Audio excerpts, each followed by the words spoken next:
John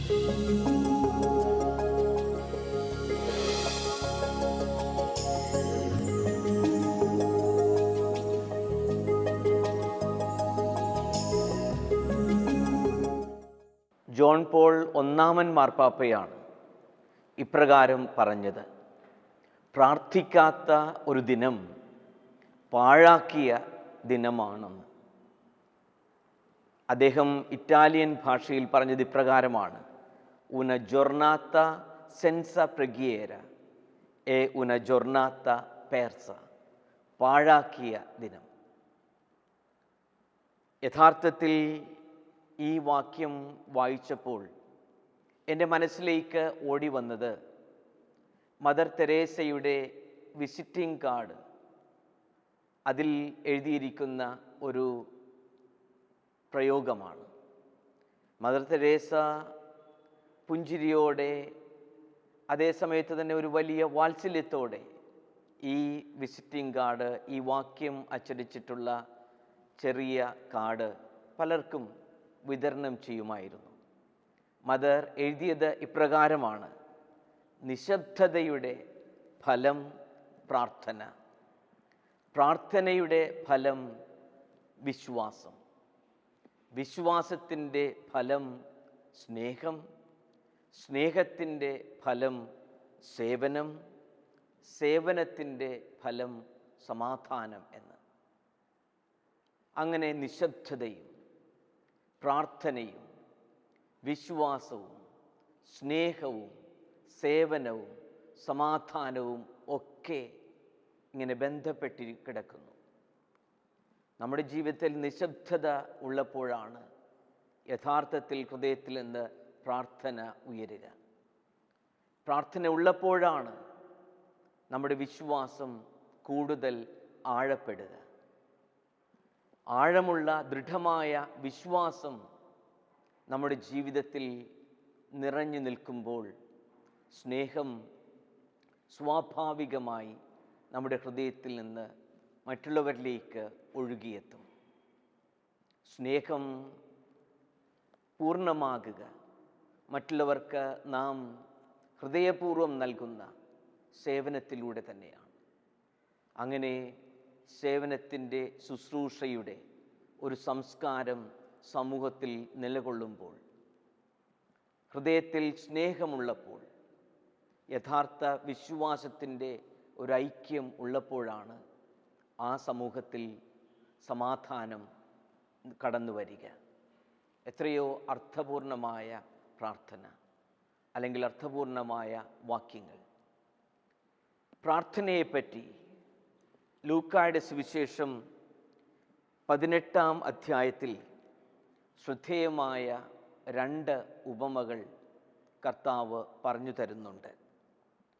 18-ാം അധ്യായത്തിൻ്റെ ആദ്യ ഭാഗത്ത് നീതി കാണിക്കാത്ത ഒരു ന്യായാധിപൻ്റെ അടുത്ത് ഒരു സാധു വിധവ തനിക്ക് നീതി നടത്തിത്തരണമെന്ന് ആവർത്തിച്ച് അപേക്ഷിക്കുമ്പോൾ അവസാനം ആ മനുഷ്യൻ സഹികെട്ട് നീതി നടത്തി കൊടുക്കുന്നു.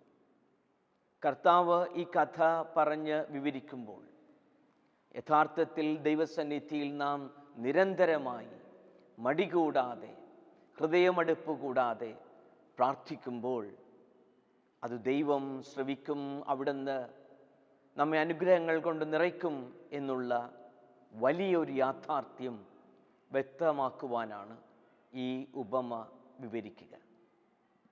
ലൂക്കായുടെ സുവിശേഷം 18-ാം അധ്യായത്തിൻ്റെ 9 മുതലുള്ള വാക്യങ്ങളിൽ പ്രാർത്ഥനയുടെ അവസരത്തിൽ നമ്മുടെ മനസ്സുകളിൽ സൂക്ഷിക്കേണ്ട ഒരു മനോഭാവത്തെപ്പറ്റി കൂടെ കർത്താവ് മറ്റൊരു കഥയിലൂടെ വിവരിക്കുന്നു.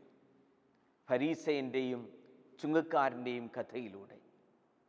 ഫരീസയൻ ദേവാലയത്തിന് മധ്യേ കടന്നു ചെന്ന് അഹങ്കാരത്തോടുകൂടെ തൻ്റെ ചെയ്തികളെപ്പറ്റി ഇങ്ങനെ സവിസ്തരം വിവരിച്ചുകൊണ്ട് ഞാൻ ആഴ്ചയിൽ 2 പ്രാവശ്യം ഉപവസിക്കുന്നു, ഞാൻ സമ്പാദിക്കുന്ന സകലത്തിൻ്റെയും ദശാംശം കൊടുക്കുന്നു എന്നൊക്കെ ഇങ്ങനെ വീമ്പടിച്ച് അഹങ്കാരത്തോടുകൂടെ പ്രാർത്ഥിക്കുന്നു. ആ മനുഷ്യൻ്റെ പ്രാർത്ഥന ദൈവം ശ്രവിക്കുന്നില്ല എന്ന് വിവരിച്ചുകൊണ്ട് യേശു പാപിയായ ആ ചുങ്കക്കാരൻ്റെയും ചിത്രം നമുക്ക് മുൻപിൽ കാണിച്ചു തരുന്നു. ഈ ചുങ്കക്കാരൻ ദൂരെ നിന്ന് സ്വർഗസ്ഥനായ പിതാവിൻ്റെ പക്കലേക്ക് കണ്ണുകൾ ഉയർത്തുവാൻ പോലും ധൈര്യപ്പെടാതെ ഇങ്ങനെ മാറത്തടിച്ചുകൊണ്ട് ദൈവമേ, പാപിയായ എന്നിൽ കനിയണമേ എന്ന എളിമയോടുകൂടെ വിനീത സ്വരത്തിൽ പ്രാർത്ഥിക്കുന്ന ആ ചുങ്കക്കാരൻ്റെയും ചിത്രം വരച്ചുകൊണ്ട് യഥാർത്ഥ പ്രാർത്ഥന ഇങ്ങനെ എളിയ മനസ്സിൽ നിന്ന് വിനീത ഭാവത്തോടുകൂടെ വിനീതമായ വികാരങ്ങളോടുകൂടെ ദൈവസന്നിധിയിൽ ഉയർത്തുന്നതായിരിക്കും. അതാണ് ദൈവം ശ്രവിക്കുന്ന, ദൈവമെന്നും കേൾക്കുന്ന പ്രാർത്ഥന എന്ന് വിവരിക്കുകയും ചെയ്യുകയാണ്. ഈ ലൂക്കായുടെ സുവിശേഷത്തിലെ ഈ രണ്ട് ഉപമകളും നമ്മോട് വ്യക്തമാക്കി തരുന്ന യാഥാർത്ഥ്യം അതാണ്. എളിയ ഹൃദയത്തിൽ നിന്ന് ഉയരുന്ന പ്രാർത്ഥനയാണ് ദൈവസന്നിധിയിൽ സ്വീകാര്യമായ പ്രാർത്ഥനയെന്നും നിരന്തരമായി മടികൂടാതെ ദൈവത്തിൽ സമ്പൂർണമായി സമർപ്പിച്ചുകൊണ്ടുള്ള പ്രാർത്ഥന ദൈവം ശ്രവിക്കുന്നു എന്നും ഈ രണ്ട് ലൂക്കായുടെ സുവിശേഷത്തിലെ 18-ാം അധ്യായത്തിലെ കഥകൾ വിവരിച്ച്, ഉപമകൾ വിവരിച്ചുകൊണ്ട് ക്രിസ്തു നമ്മോട് പറയുന്നു. ബോബി ജോസ് കട്ടിക്കാട്ടച്ഛൻ്റെ സഞ്ചാരികളുടെ ദൈവം എന്ന ആ പുസ്തകത്തിൻ്റെ 41-ാം പേജിൽ ഒരു ചെറിയ കഥ വിവരിക്കുന്നുണ്ട്. ഒരു സ്കൂളിൽ ഓട്ട മത്സരം നടത്തുകയാണ്. അവിടെ സമർത്ഥനായ മിടുക്കനായ ആ ഒരു ബാലൻ ഈ മത്സരത്തിൽ പങ്കെടുക്കുന്നുണ്ട്. അവൻ ഈ മത്സരം തുടങ്ങുന്നതിന് മുൻപ് കൈകൾ കൂപ്പി കണ്ണുകൾ അടച്ച് അവൻ പ്രാർത്ഥിക്കുന്നു. അങ്ങനെ ഏതാനും നിമിഷത്തെ ആ പ്രാർത്ഥനയ്ക്ക് ശേഷമാണ് അവൻ ഈ ഓട്ട മത്സരത്തിന് വേണ്ടി പങ്കെടുക്കുക. അങ്ങനെ മത്സരം നടന്നു. പക്ഷേ അവസാനം അവൻ വിജയിച്ചില്ല. അപ്പോൾ ഈ പ്രാർത്ഥനയും അവൻ്റെ ശ്രമവുമെല്ലാം കണ്ടിരുന്ന ഒരു അധ്യാപിക അവനെ അരികിൽ വിളിച്ചു പറഞ്ഞു, നീ ഇത്രയും പ്രാർത്ഥിച്ചിട്ടും നീ തോറ്റുപോയല്ലോ മോനെ എന്ന് പറഞ്ഞു. അവൻ ടീച്ചറിനോട് പറഞ്ഞു, ടീച്ചർ, ഞാൻ പ്രാർത്ഥിച്ചത് ജയിക്കുവാൻ വേണ്ടിയായിരുന്നില്ല. തോറ്റാലും ഞാൻ കരയാതിരിക്കണം എന്നായിരുന്നു ഞാൻ പ്രാർത്ഥിച്ചതെന്ന്. അങ്ങനെ നമ്മുടെ പ്രാർത്ഥന ദൈവത്തിൻ്റെ സന്നിധിയിൽ നിന്ന് കൂടുതൽ കരുത്തും ശക്തിയും ആർജിക്കുവാൻ വേണ്ടി ആയിരിക്കണം. ഭാരതത്തിൻ്റെ മഹാകവിയായ രവീന്ദ്രനാഥ ടാഗോർ ഇപ്രകാരം എഴുതിയിട്ടുണ്ട് പ്രാർത്ഥനയെപ്പറ്റി തന്നെ. Lord, I do not pray that I have no sorrow, but give me the strength to bear any sorrow എന്ന്.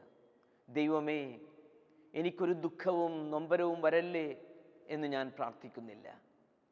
എന്ത് ദുഃഖവും വേദനയും വന്നാലും അവയെല്ലാം അതിജീവിക്കുന്നതിനുള്ള ശക്തി എനിക്ക് തരണമേ എന്നാണ് ഞാൻ പ്രാർത്ഥിക്കുന്നത്. യഥാർത്ഥത്തിൽ ശരിയായ പ്രാർത്ഥന അപ്രകാരമായിരിക്കണം. ദൈവസന്നിധിയിൽ അവിടുത്തെ കൃപാവരത്തിന് വേണ്ടി സമ്പൂർണമായി സമർപ്പിക്കുന്ന അവസ്ഥയാണ് പ്രാർത്ഥന. ഫ്രാൻസിസ് മാർപ്പാപ്പ പ്രാർത്ഥനയെപ്പറ്റി വിവരിച്ചത് ഇപ്രകാരമാണ്: ദൈവത്തിൻ്റെ ഹൃദയത്തിൽ മുട്ടുക, മുട്ടിക്കൊണ്ടേയിരിക്കുക, ചോദിക്കുക, നമ്മുടെ പ്രശ്നങ്ങളെക്കുറിച്ച് വിലപിക്കുക, നമ്മുടെ ദുഃഖങ്ങളെക്കുറിച്ച് കരയുക. ഈ പാപങ്ങളിൽ നിന്ന് രക്ഷിക്കണമേ എന്ന് അപേക്ഷിക്കുക. ഈ പ്രയാസങ്ങളിൽ നിന്ന് വിടുതൽ നൽകണമേ എന്ന് മുട്ടിപ്പായി യാചിക്കുക. മനുഷ്യൻ്റെ ശക്തി പ്രാർത്ഥനയാണ്. എളിയ മനുഷ്യൻ്റെ പ്രാർത്ഥന ദൈവത്തിൻ്റെ ബലഹീനതയാണ്. ഈ കാര്യത്തിൽ മാത്രം ദൈവം വളരെ ബലഹീനനാണ്. തൻ്റെ ജനത്തിൻ്റെ പ്രാർത്ഥനയുടെ മുൻപിൽ ദൈവം വളരെ ബലഹീനനാണ്. അങ്ങനെ ഫ്രാൻസിസ് മാർപ്പാപ്പ പറയുക, ദൈവസന്നിധിയിൽ നാം മുട്ടി വിളിക്കുമ്പോൾ, നിരന്തരമായി പ്രാർത്ഥിക്കുമ്പോൾ, എളിയ മനസ്സോടോടുകൂടെ അവിടുത്തെ സമീപിക്കുമ്പോൾ ദൈവം തീർച്ചയായും നമ്മുടെ പ്രാർത്ഥനകൾ ശ്രവിക്കും. ആ യാചനകൾക്ക് അവിടുന്ന് ഉത്തരം നൽകും എന്നതാണ്. ഉൽപ്പത്തി പുസ്തകത്തിൻ്റെ 32-ാം അധ്യായത്തിൽ യാക്കോബിൻ്റെ മൽപ്പിടുത്തത്തെപ്പറ്റി വിവരിക്കുന്ന അതിസുന്ദരമായ ഭാഗമുണ്ട്. യാക്കോബ് തൻ്റെ ഭാര്യയെയും മക്കളെയും പരിചാരകരെയും എല്ലാം നദിയുടെ അക്കരെ ആക്കിയിട്ട് ഈ മനുഷ്യൻ മാത്രം നദിയുടെ ഇക്കരെ ആ തീരത്ത് നിൽക്കുന്നു. അയാൾ രാത്രി മുഴുവൻ നേരം പുലരുന്നതുവരെ മൽപ്പിടുത്തം നടത്തുമ്പോൾ അവസാനം അയാളുടെ തുടയിലെ അരക്കെട്ടിൽ നിന്ന് ആ എല്ല് തെന്നിമാറുന്നു. എങ്കിലും യാക്കോബ് ഈ മൽപ്പിടുത്തത്തിൽ നിന്നും പിന്മാറുന്നില്ല. അയാൾ നിർബന്ധിച്ച് പ്രാർത്ഥിക്കുന്ന ഇതാണ്: എന്നെ അനുഗ്രഹിച്ചിട്ടല്ലാതെ ഞാൻ അങ്ങയെ വിടുകയില്ല. എന്നെ അനുഗ്രഹിച്ചിട്ടല്ലാതെ ഞാൻ അങ്ങയെ വിടുകയില്ല. അങ്ങനെ നിർബന്ധിച്ച് ഒരുതരം പ്രഷറൈസ് ചെയ്ത് ദൈവത്തോട് ഈ അനുഗ്രഹം ചോദിച്ചു വാങ്ങുന്ന യാക്കോബിൻ്റെ ഈ ഒരു ഉദാഹരണം നമ്മുടെയും പ്രാർത്ഥനാ ജീവിതത്തിൽ ഒരു നല്ല മാതൃക തന്നെയാണ്. യാക്കോബ് ഈ മൽപ്പിടുത്തം എന്നെ അനുഗ്രഹിച്ചിട്ടല്ലാതെ ഞാൻ വിടുകയില്ല എന്നുള്ള ആ നിരന്തരമായ ഉറച്ച ബോധ്യത്തോടു കൂടിയുള്ള അപേക്ഷയുടെ അവസാനത്തിൽ ദൈവം ആ മനുഷ്യനെ അനുഗ്രഹിക്കുന്നു. അങ്ങനെ ഉൽപ്പത്തിയുടെ പുസ്തകം 32-ാം അധ്യായം 30-ാം വാക്യത്തിൽ പറയുക, അവൻ യാക്കോബിനെ അനുഗ്രഹിച്ചു, ദൈവത്തെ ഞാൻ മുഖത്തോട് മുഖം കണ്ടു, എന്നിട്ടും ഞാൻ ജീവനോടെ ഇരിക്കുന്നുവല്ലോ എന്ന് പറഞ്ഞുകൊണ്ട് യാക്കോബ് ആ സ്ഥലത്തിന് പെനുവേൽ എന്ന് പേരിട്ടു എന്നൊക്കെ വിവരിക്കുന്നു. അങ്ങനെ നിരന്തരമായ പ്രാർത്ഥന, ദൈവത്തോടുള്ള ഒരു തരം മൽപ്പിടുത്തം, അതിൻ്റെ ഫലമായി ഈ മനുഷ്യൻ അവസാനം ദൈവത്തിൻ്റെ കൃപാവരം അനുഭവിക്കുകയാണ്. പുറപ്പാടിൻ്റെ പുസ്തകം 17-ാം അധ്യായത്തിൽ മോസസിനെ പറ്റി വിവരിക്കുന്ന ഭാഗമുണ്ട്. അവിടെ ഇസ്രായേൽ ജനം സീൻ മരുഭൂമിയിൽ നിന്ന് കർത്താവിൻ്റെ നിർദ്ദേശമനുസരിച്ച് അവർ യാത്ര ചെയ്ത് റഫീദിൽ എത്തിച്ചേരുന്നു. അവിടെ അവർക്ക് ഈ വലിയ ജനാവലിക്ക് കുടിക്കുവാൻ കുടിവെള്ളമില്ല. അവരെല്ലാവരും മോസസിനെ സമീപിക്കുന്നു, ആ മനുഷ്യനോട് കലഹിക്കുന്നു, കയർക്കുന്നു. അദ്ദേഹം അവരോട് പറയുക, നിങ്ങൾ എന്തിന് എന്നോട് കലഹിക്കുന്നു? നിങ്ങൾ കർത്താവിനെ എന്തിന് പരീക്ഷിക്കുന്നു എന്ന് ചോദിക്കുന്നുണ്ട്. പക്ഷേ അവസാനം തൻ്റെ ജനത്തിന് കുടിവെള്ളമില്ല എന്ന് മനസ്സിലാക്കുമ്പോൾ ഈ മനുഷ്യൻ്റെ ആകെയുള്ള ആയുധം പ്രാർത്ഥനയാണ്. അങ്ങനെ ദൈവത്തിൻ്റെ സന്നിധിയിൽ കടന്നു ചെന്ന് ഈ മനുഷ്യൻ മോശ കർത്താവിനോട് നിലവിളിച്ച് പ്രാർത്ഥിക്കുന്നു. അതിൻ്റെ ഫലമായിട്ടാണ് അവസാനം ജനങ്ങൾക്ക് കുടിക്കുവാൻ സമൃദ്ധമായ ശുദ്ധജലം യഹോവയായ ദൈവം തന്നെ അവർക്ക് നൽകുന്ന ആ ഭാഗം. അങ്ങനെ പാറയിൽ തൻ്റെ വടി കൊണ്ടടിക്കുമ്പോൾ അവിടെ നിന്ന് ജലസ്രോതസ് കാണുവാനാകുന്നു. സമൃദ്ധമായ ശുദ്ധ ജലത്തിൻ്റെ ധാര അവിടെ നിന്ന് ബഹിർഗമിക്കുന്നു. ഈ അധ്യായത്തിൽ തന്നെ, പുറപ്പാടിൻ്റെ പുസ്തകം 17-ാം അധ്യായത്തിൽ തന്നെ തുടർന്നുള്ള ഭാഗത്ത് 8-ാം വാക്യം മുതൽ നാം കാണുക, ഇസ്രായേൽ ജനം അമലേക്യരുമായുള്ള യുദ്ധത്തിൻ്റെ അവസരത്തിൽ ജോഷുവയാണ് പടയ്ക്ക് നേതൃത്വം കൊടുക്കുക. മോസസ് മലയുടെ മുകളിലേക്ക് പോയി കൈകൾ വിരിച്ച് അങ്ങനെ പ്രാർത്ഥിക്കുവാൻ തുടങ്ങുന്നു. ഈ മനുഷ്യൻ കൈകൾ വിരിച്ച് പ്രാർത്ഥിക്കുന്ന അവസരത്തിൽ ഇസ്രായേൽ ജനം ജോഷുവയുടെ നേതൃത്വത്തിൽ യുദ്ധം ചെയ്യുമ്പോൾ അവർ വിജയത്തിൻ്റെ അനുഭവത്തിലേക്ക് നടക്കുന്നു. എന്നാൽ എപ്പോഴെല്ലാം ആ കൈകൾ താഴെയിട്ട് പ്രാർത്ഥന നിർത്തുന്നുവോ അപ്പോൾ അമലേക്യർ വിജയം പ്രാപിക്കുന്നു. അങ്ങനെ പ്രാർത്ഥിക്കുന്ന ഒരു മനുഷ്യൻ്റെ സാന്നിധ്യം കൊണ്ട് വിജയം അനുഭവിക്കുന്ന വലിയ ഒരു ജനാവലി. ഉൽപ്പത്തിയുടെ പുസ്തകത്തിൽ അബ്രാഹത്തിൻ്റെ വിവരണം, പ്രത്യേകിച്ച് സോതോമിനെ സംരക്ഷിക്കണമേ എന്നുള്ള അബ്രാഹത്തിൻ്റെ ആ പ്രാർത്ഥന അല്ലെങ്കിൽ അപേക്ഷ വിവരിക്കുന്നുണ്ട്.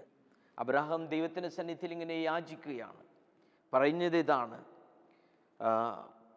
അബ്രാഹാം പറയുന്നു, 50 നീതിമാന്മാരുണ്ടെങ്കിൽ അവിടെ കണ്ടെത്തുന്ന പക്ഷം അങ്ങ് അവരെ പ്രതി ഈ സ്ഥലത്തെ മുഴുവൻ സംരക്ഷിക്കുമോ എന്ന് ചോദിക്കുമ്പോൾ അത് സമ്മതിക്കുന്നു. 50-ന് 5 കുറവാണെന്ന് വന്നാലോ, 5 കുറഞ്ഞ് വന്നാൽ നഗരത്തെ മുഴുവൻ നശിപ്പിക്കുമോ എന്ന് വീണ്ടും ദൈവസന്നിധിയിൽ അബ്രാഹാം ചോദിക്കുമ്പോൾ അതിനും ദൈവം സമ്മതം മൂളുന്നു. തുടർന്ന് വീണ്ടും പറയുക, ആ 50-നേക്കാൾ 45 പേരെ കണ്ടെത്തിയാൽ നശിപ്പിക്കുമോ എന്ന് ചോദിച്ചുകൊണ്ട് വീണ്ടും അബ്രാഹാം അപേക്ഷിക്കുകയാണ്. അങ്ങനെ വീണ്ടും കർത്താവിൻ്റെ സന്നിധിയിൽ ഈ മനുഷ്യൻ സോതോമിലെ ജനങ്ങൾക്ക് വേണ്ടി പ്രാർത്ഥിക്കുമ്പോൾ അവസാനം പറയുക, ഒരു തവണ കൂടെ മാത്രം ഞാൻ സംസാരിക്കട്ടെ, 10 പേരെ അവിടെയുള്ളൂവെങ്കിലോ അവിടുന്ന് അരുൾ ചെയ്യുന്നു, ആ 10 പേരെ പ്രതി ഞാൻ സോതോമിനെ നശിപ്പിക്കുകയില്ല. അങ്ങനെ പ്രാർത്ഥിക്കുന്ന ഒരു മനുഷ്യൻ്റെ പ്രാർത്ഥന ശ്രവിക്കുന്ന ദൈവം, എളിയ മാനസത്തോടുകൂടെ യാചിക്കുന്ന ഒരു മനുഷ്യൻ്റെ യാചന ഉപേക്ഷിക്കാത്ത ദൈവത്തിൻ്റെ വളരെ സുന്ദരമായ ഒരു ദൃശ്യം ഈ ഉൽപ്പത്തി പുസ്തകത്തിലും നാം കാണുന്നു. പ്രാർത്ഥനയുടെ മനുഷ്യൻ, വിശ്വാസത്തിൻ്റെ മനുഷ്യൻ ദൈവസന്നിധിയിൽ നിന്ന് യാചിക്കുമ്പോൾ ദൈവത്തിൻ്റെ ബലഹീനത തന്നെയാണ് ആ യാചന ഉപേക്ഷിക്കുവാൻ പറ്റാത്ത അവസരം. ദൈവസന്നിധിയിൽ യാചിക്കുന്ന ഓരോ മനുഷ്യനും ആ യാചനയുടെ ഫലം, പ്രാർത്ഥനയുടെ ആഗ്രഹം ദൈവം സാധിച്ചു കൊടുക്കുന്നു. നമുക്ക് മദർ തെരേസയുടെ ആ പ്രാർത്ഥനയിലേക്ക് തിരിച്ചു വരാം. മദർ പറഞ്ഞത് ഇപ്രകാരമാണ്, നിശബ്ദതയുടെ ഫലം പ്രാർത്ഥന. നാം നമ്മുടെ ജീവിതത്തിൽ നിശബ്ദതയുടെ വില, മൗനത്തിൻ്റെ വില നഷ്ടപ്പെട്ട ഒരു കാലഘട്ടത്തിലാണ് ഇപ്പോൾ ജീവിക്കുക. ബഹളവും ഒച്ചപ്പാടും എല്ലായിടത്തും. മൗനത്തിൻ്റെ ആവശ്യകത പലപ്പോഴും നാം മറന്നു പോകുന്നു. കത്തോലിക്ക സഭയുടെ മതബോധന ഗ്രന്ഥം 2628 വിവരിക്കുന്നത് ഏറെ ശ്രദ്ധേയമാണ്. സൃഷ്ടാവായ ദൈവത്തിൻ്റെ മുൻപിൽ താൻ ഒരു സൃഷ്ടിയാണെന്ന് അംഗീകരിക്കുന്ന മനുഷ്യൻ്റെ പ്രഥമ വികാരമാണ് ആരാധന. ആത്മാവ് അർപ്പിക്കുന്ന ആദരവാണ് ആരാധന.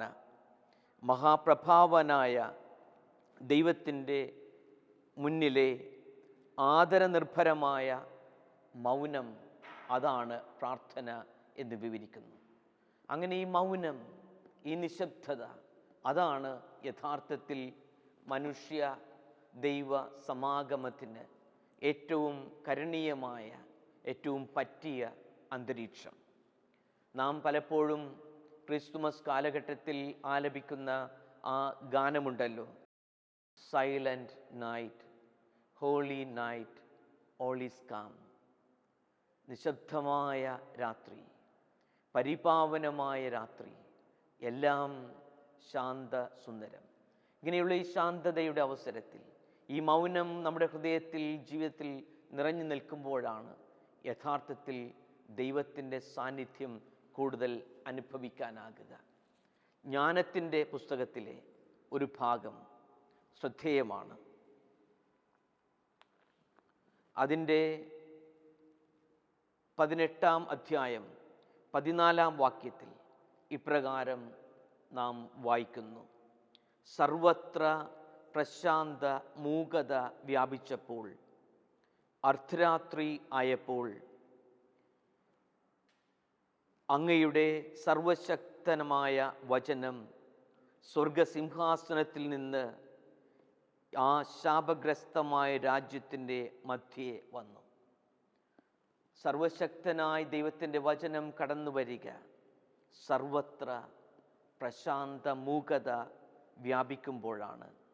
അർദ്ധരാത്രിയിലെ ആ മൂകതയുടെ, നിശബ്ദതയുടെ അന്തരീക്ഷത്തിലാണ്. ഞാൻ എൻ്റെ അപ്പച്ചനെ പലപ്പോഴും ഓർക്കാറുണ്ട്. അപ്പച്ചൻ ഒരു ദിവസത്തെ ആ ജോലിയെല്ലാം കഴിഞ്ഞ് തിരികെ വീട്ടിൽ വരുമ്പോൾ ഒരു അരമുക്കാൽ മണിക്കൂർ അങ്ങനെ നിശബ്ദമായി ഇരിക്കും. അപ്പച്ചൻ അങ്ങനെ ഇരിക്കുന്ന അവസരത്തിൽ അമ്മച്ചി ഞങ്ങളോട് എന്നും പറയുമായിരുന്നു, കൊച്ചുകുട്ടികളായിരുന്നപ്പോൾ, ദേ ഒച്ചപ്പാടുണ്ടാക്കല്ലേ, ബഹളമൊന്നും വയ്ക്കല്ലേ, അപ്പച്ചൻ പ്രാർത്ഥിക്കുകയാണ്. അങ്ങനെ ആ നിശബ്ദതയിലാണ് ഒരുപക്ഷേ ആ കുടുംബത്തിൻ്റെ ഉത്തരവാദിത്വങ്ങളെല്ലാം ഏറ്റെടുക്കുവാൻ, നന്നായി കൊണ്ടുപോകുവാൻ എൻ്റെ പിതാവ് കൂടുതൽ ശക്തിയും കരുത്തും ആർജിച്ചിരുന്നെന്ന് ഞാൻ ഓർത്തു പോകുന്നു. പരിശുദ്ധ കന്യകാമറിയം ലൂക്കായുടെ സുവിശേഷം 2-ാം അധ്യായത്തിൽ നാം കാണുന്നു എല്ലാം ഹൃദയത്തിൽ സംഗ്രഹിച്ച ആ ഒരു വിവരണം. അങ്ങനെ ദൈവത്തിൻ്റെ സന്നിധിയിൽ നിശബ്ദതയോടുകൂടെ വ്യാപരിക്കുന്ന അമ്മ തൻ്റെ ജീവിതത്തിൽ എന്നും ഈ ദൈവത്തിൻ്റെ കൃപാവരം കണ്ടെത്തിയിരുന്നു.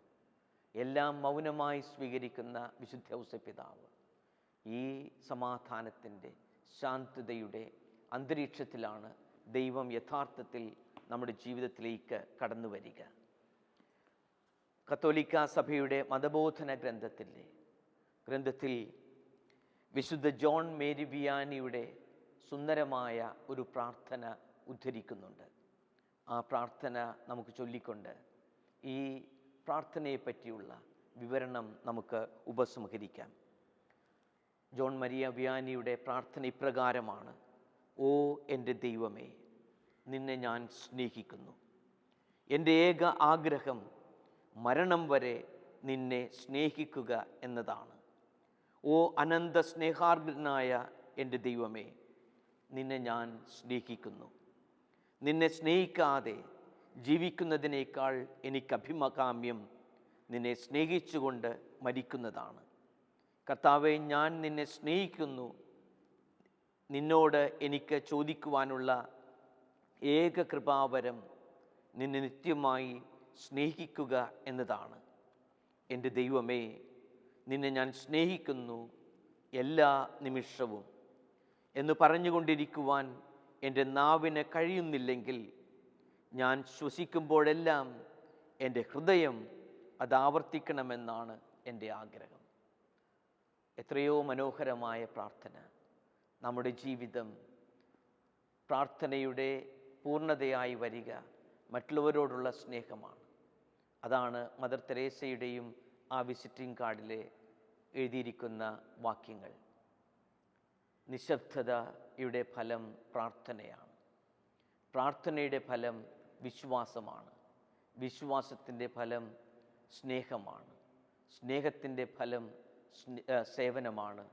സേവനത്തിൻ്റെ ഫലം സമാധാനമാണെന്ന് നമുക്ക് നമ്മുടെ പ്രാർത്ഥന വഴി, നമ്മുടെ നിശബ്ദത വഴി ഈ സ്നേഹത്തിൻ്റെ ഒരു അന്തരീക്ഷം, സേവനത്തിൻ്റെ, ശുശ്രൂഷയുടെ, സമാധാനത്തിൻ്റെ ഒരു അന്തരീക്ഷം കെട്ടിപ്പടുക്കുവാൻ പരിശ്രമിക്കാം.